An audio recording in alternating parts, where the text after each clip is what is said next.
Halo saudara, selamat malam. Anda menyaksikan program Ruang Demokrasi Jak TV bersama saya Ratna Dumila. Ruang Demokrasi Jak TV hari ini hadir dalam rangka untuk mengawal debat calon presiden yang keempat diselenggarakan oleh KPU, dan debat keempat kali ini diselenggarakan dari Hotel Shangri-La, Jakarta.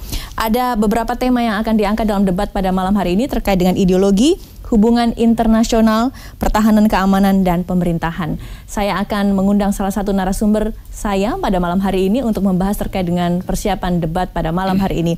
Ada Mas Adi Praitno, seorang pengamat politik. Selamat malam Mas Adi. Selamat malam. Terima kasih sudah hadir bersama kami di Jak TV pada Sabtu malam ini. Mas Adi, kalau kita berbicara masalah persiapan debat pada malam hari ini, temanya ada ideologi, pertahanan, keamanan, pemerintahan, dan hubungan internasional. Anda melihat dari dua kandidat ini siapa yang paling unggul kemungkinannya? Kalau melihat kecenderungannya, saya kira masih berimbang. Pertama, soal ideologi, selama ini kan sedang terjadi tawuran antara kubu Jokowi dan Prabowo, di mana kelompok-kelompok ini saling mengklaim dituding, ada yang didukung oleh kelompok-kelompok radikal, ada yang satu lagi didukung oleh kelompok-kelompok nasionalis dan semacamnya. Kenapa saya bilang imbang? Karena sejauh ini memang belum ada solusi yang cukup efektif yang dibaca oleh publik terkait bagaimana mengantisipasi kelompok-kelompok yang dianggap bertentangan dengan Pancasila. Yang kedua, sebagai petahana tentu Jokowi cukup banyak tahu tentang bagaimana pertahanan, keamanan, hubungan internasional dan sebagainya. Tapi kita tidak bisa menutup mata bahwa Prabowo ini adalah mantan TNI, dia mantan Danjen Kopassus, tentu cukup familiar dengan isu-isu keamanan dan pertahanan. Masalah, Dalam konteks inilah saya kira, dalam panggung debat nanti akan dicek sama kita semua, apakah narasi politik tentang ideologi, tentang hubungan internasional dan semacamnya, ini jauh terukur Jokowi dan Prabowo. Karena seringkali dalam panggung debat itu, hal-hal yang sifatnya substansial, kalau tidak bisa dikemas dengan baik, pesan-pesannya itu tidak sampai. Karena kan harus dipangkas dengan waktu yang cukup sempit, Mbak Ratna. Oleh karena itu, saya kira debat ini akan semakin menarik, terutama dalam bidang ideologi, karena kurang lebih 6 bulan selama kampanye ini gitu ya. Misalnya ada tudingan-tudingan Jokowi adalah kelompok yang nasionalis, didukung oleh kelompok-kelompok Islam yang toleran. Sementara di seberangnya Prabowo dituding ini kelompok Islam garis keras gitu, bahkan dituding akan mendirikan negara khilafah dan semacamnya. Ini yang sebenarnya ingin ditunggu oleh publik. Bagaimana strategi mengantisipasi kelompok-kelompok yang dianggap radikal, dianggap Taliban, bahkan ekstremis begini, sebagai upaya untuk menarasikan pemikiran tentang Pancasila yang utuh. Kalau Jokowi misalnya sekilas bisa dilihat agak berani misalnya membubarkan HTI yang pada periode sebelumnya ini tidak dilakukan apapun, misalnya oleh pemerintahan SBY. Nah, kita cek misalnya strateginya Prabowo, bagaimana misalnya mengantisipasi kelompok-kelompok yang dianggap ekstremis. Makanya perlu, apakah sikapnya akomodatif, apakah mereka itu dirangkul, kemudian diberikan pendidikan politik untuk menjadi Indonesia yang sesungguhnya, atau caranya sama dengan seperti Jokowi. Nggak ada kompromi bagi kelompok-kelompok radikal, nggak ada kompromi bagi kelompok-kelompok yang ingin mendirikan khilafah Islamiyah atau menawarkan ideologi lain selain Pancasila. Oke, di satu sisi, tapi Prabowo juga harus melindungi konstituennya, masanya yang rata-rata sebenarnya adalah kalangan Islam. Ya, itu dilematisnya Pak Prabowo. Satu sisi adalah mantan TNI, tapi selalu diasosiasikan dekat dengan kelompok-kelompok radikal. Yang kedua, basis konstituen Prabowo memang beririsan dengan kelompok-kelompok selama ini yang memang cukup kecewa dengan kebijakan politik Pak Jokowi yang dianggap tidak ramah. Misalnya teman-teman FUI, teman-teman FPI, bahkan disinyalir juga teman-teman ex-HTI, kanal politiknya itu ke 02, nggak mungkin ke 01. Ini yang akan menjadi paradoks sebenarnya bagi Prabowo. Satu sisi sebagai mantan TNI yang nasionalismenya tinggi, tapi pada saat yang bersamaan suasana batinnya di belakangnya itu dia adalah harus mengamankan suara kelompok-kelompok pendukungnya. Kelompok-kelompok pendukungnya yang memang memirisi irisan keislaman yang agak sedikit keras gitu ya. Keras dalam arti very inklusif, yang dalam banyak hal juga tidak menyampaikan narasi tentang toleransi. Itu tadi kita berbicara terkait dengan topik ideologi. Kalau masalah pemerintahan, siapa yang nanti akan lebih unggul? Apakah Jokowi karena dia sudah punya pengalaman, atau Prabowo dia sudah memberikan amunisi kritik-kritik untuk pemerintahan sekarang? Petahana di mana-mana itu selalu diuntungkan, Ratna. Kenapa diuntungkan? Misalnya soal bagaimana melakukan satu potret reformasi birokrasi. Jokowi sudah melakukan itu. Anda melihat cukup berhasil selama 4,5 tahun ini? Misalnya soal saber pungli. Di mana-mana sekarang orang takut ngambil pungli di hampir semua departemen, di level kecil maupun sampai atas.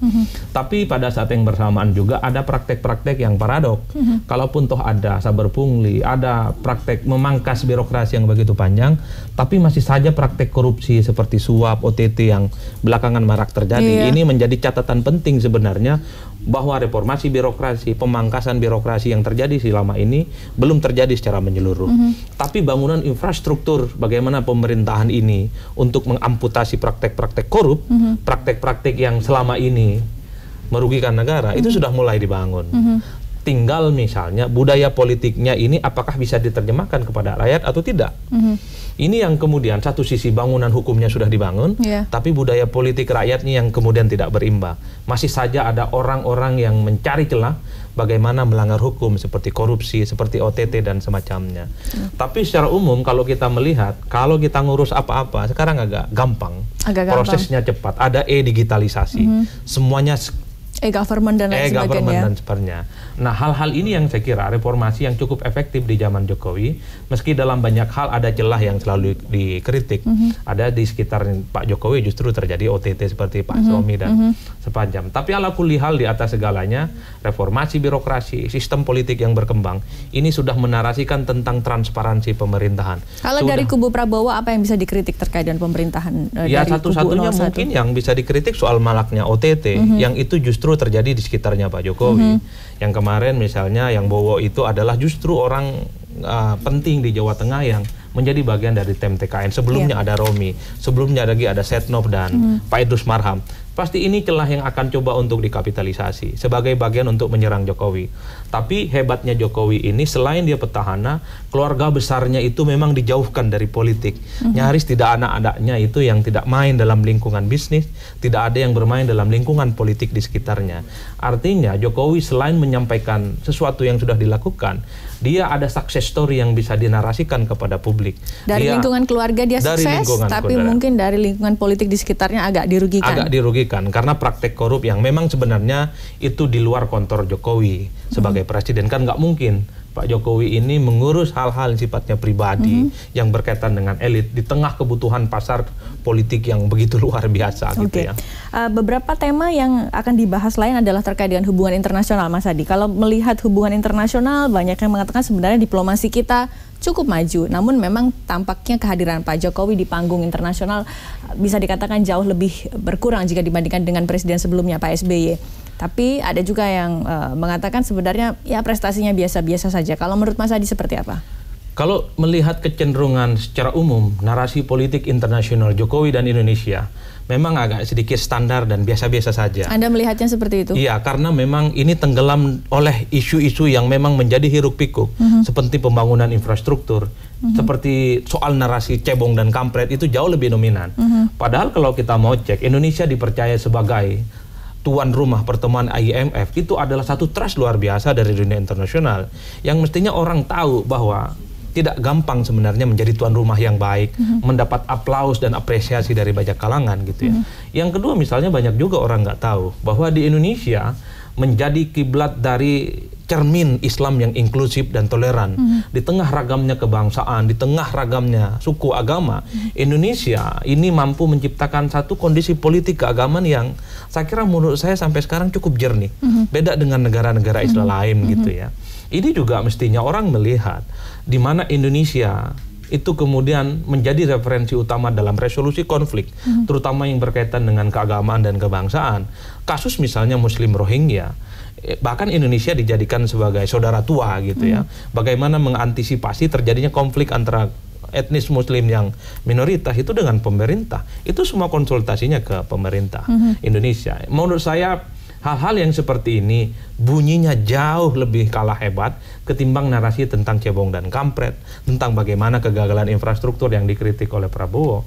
Padahal dalam banyak hal memang ada capaian-capaian prestasi di dunia internasional yang jauh dari sepi hiruk pikuk. Misalnya juga terkait berarti dengan... ada yang salah terkait dengan bagaimana publikasi awareness yang dibangun dari pemerintahan terkait dengan kebijakan hubungan internasional. Kecenderungan publikasi dari pemerintah ataupun media secara umum memang lebih banyak menyoroti soal politik domestik kita. Karena misalnya infrastruktur yang dibangun cukup masif, baik dari hutang ataupun dari inefisiensi dari anggaran APBN itu menyedot perhatian orang seakan-akan Jokowi hanya ingin fokus tentang infrastruktur. Padahal pada spektrum yang lain kita juga cek dalam dunia internasional. Misalnya Menteri Luar Negeri mengklaim sudah ada 443 tenaga kerja yang kemudian berhasil diselamatkan dari eksekusi hukuman mati. Itu prestasi yang luar biasa sebenarnya. Ya tentu prestasi. Ini suatu hal yang tidak bisa disepelekan. Karena inilah yang saya kira dalam batas-batas tertentu ada basis diplomasi yang sebenarnya dimiliki oleh Indonesia sehingga TKI yang mestinya dieksekusi mati itu tidak terjadi.